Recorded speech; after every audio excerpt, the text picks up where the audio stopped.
बिहार दर्पण YouTube channel पर आपका स्वागत है। ये वीडियो वैदिक कल्चर के बारे में है, बीपीएससी एग्ज़ाम्स के लिए।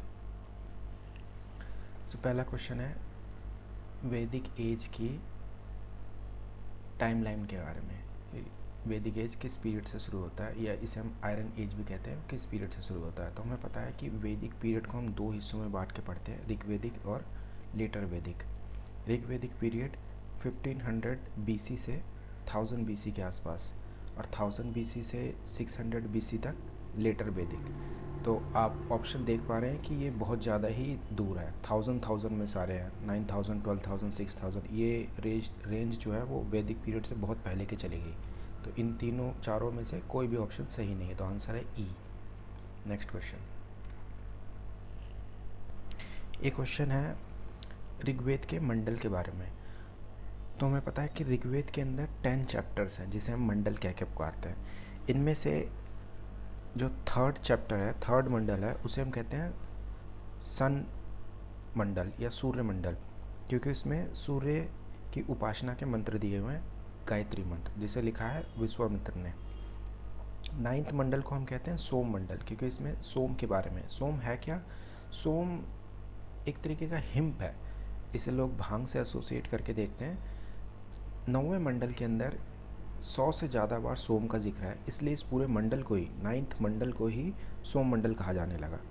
जो 10वां मंडल है उसके अंदर पुरुष सूक्ता मंत्र दिया हुआ है, यानी कि अगर हम समाज को एक पुरुष की तरह देखें तो जो वर्ण व्यवस्था की बातें हैं वो उसके अंदर कही गई हैं 10th मंडल में।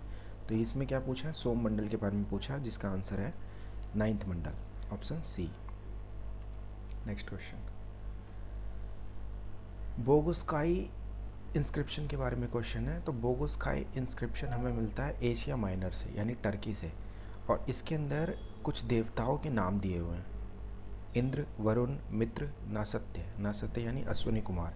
इन चारों देवताओं के नाम एक इंस्क्रिप्शन में मिलना जो एशिया माइनर यानी तुर्की वाले रास्ते में है, ये बताता है कि आर्य जो है इसी रास्ते से इंडिया आए। और ये इंस्क्रिप्शन है क्या? ये क्ले का यानी मिट्टी का बना हुआ एक इंस्क्रिप्शन है, क्ले के टैबलेट के ऊपर लिखे हुए नाम है। Next question. The famous battle of 10 Kings. 10 king के बारे में हमें, 10 राजा युद्ध के बारे में हमें पता चलता है ऋग्वेद से, और ये लड़ा गया है पुरुषनी नदी के किनारे, जिसे हम आज बोलते हैं रावी नदी। तो ये है क्या युद्ध? एक तरफ तो है भरत किंग सुदा, और दूसरी तरफ 10 और राज्य हैं, 5 आर्य हैं और 5 नॉन आर्य राजा हैं, और इनके बीच युद्ध हो रहा है पुरुषनी नदी के किनारे यानी रावी नदी के किनारे। और इसमें जीतता कौन है? सुदा जीतता है। और ऋग्वेद के अंदर ही एक मंत्र है जिसे हम कहते हैं नदी सूक्ता मंत्र, जिसके अंदर नदियों के बारे में जिक्र है, जिससे हमें पता चलता है कि ऋग्वेदिक पीरियड के जो लोग हैं वो सप्त सिंधु के किनारे रहते हैं। सप्त सिंधु यानी कि 7 नदियों की बात की जा रही है। तो एक तो हो गई सिंधु, 5 उसकी सहायक, और एक सरस्वती। ये 7 नदियों को कहा गया है सप्त सिंधु। तो इसमें उन नदियों के पुराने नाम दिए हुए हैं, जैसे कि सिंधु जिसे आज हम इंडस बोलते हैं, वितिस्ता जिसे आज हम झेलम बोलते हैं, अस्कनी जिसे आज हम चेनाब बोलते हैं, विपासा जिसे आज हम ब्यास बोलते हैं, पुरुषनी रावी नदी, सुदुत्री जिसे आज हम सतलज बोलते हैं। ये हो गई 6 नदियाँ। उसके बाद सरस्वती है जिसे हम आज सरस्वती कहते हैं। तो इसका आंसर क्या है? डी। Next question. गायत्री मंत्र के बारे में अभी हमने पढ़ा कि गायत्री मंत्र के बारे में ऋग्वेद के तीसरे मंडल में है, जिसे हम सूर्य मंडल कहते हैं। और गायत्री मंत्र सूर्य भगवान के लिए कहा गया है, और इसे लिखा है विश्वामित्र ने। इसका आंसर क्या है? C. Next question. In which phase the concept of untouchability.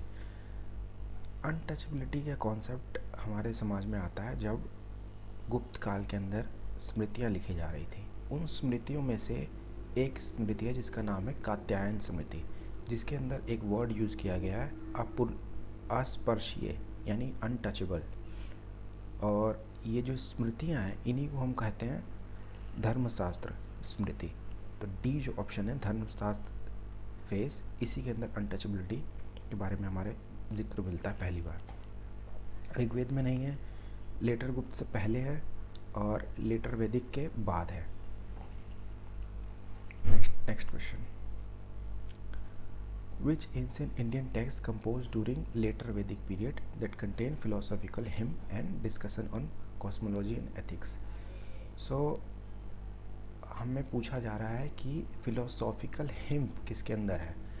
तो जब ऋग्वेद लिखे गए तो वो संस्कृत में लिखे गए और श्लोक के फॉर्म में लिखे गए, जिसे समझना बहुत मुश्किल था। तो इसी को एक्सप्लेन करने के लिए उपनिषद लिखे गए जो कहानियों के माध्यम से समझाते हैं बातों को। तो फिलोसॉफिकल हिम जो है वो उपनिषद के अंदर है। अब उपनिषद 108 उपनिषद हैं, आपको सभी नहीं याद करने, पर कुछ आपको पता होने चाहिए। जैसे कि पूछा जाएगा कि याज्ञवल्क्य और गार्गी संवाद किस उपनिषद में है, तो उसका नाम है वृद्रणायक उपनिषद। पूछा जाता है यम और नचिकेता उपनिषद, यम और नचिकेता संवाद किस उपनिषद में, तो उसका आंसर है कठोपनिषद में। सत्यमेव जयते किस उपनिषद से लिया गया है, तो मुंडका उपनिषद से लिया गया है। अभी G20 समिट हुआ जिसकी थीम थी वसुदेव कुटुम्बकम, वसुदेव कुटुम्बकम लिया गया है महा उपनिषद से। इसके अलावा पूछा जाता है कि 4 आश्रम की जो व्यवस्था है वो किस उपनिषद से लिया गया है, तो उसका नाम है जामवल उपनिषद। उपनिषद के बारे में इतनी इन्फॉर्मेशन काफ़ी होगी। नेक्स्ट क्वेश्चन, नेक्स्ट है बुद्धिज़्म। नेक्स्ट वीडियो में बुद्धिज़्म और जैनिज़्म एक साथ पढ़ेंगे। अभी तक के लिए इतना ही रखते हैं।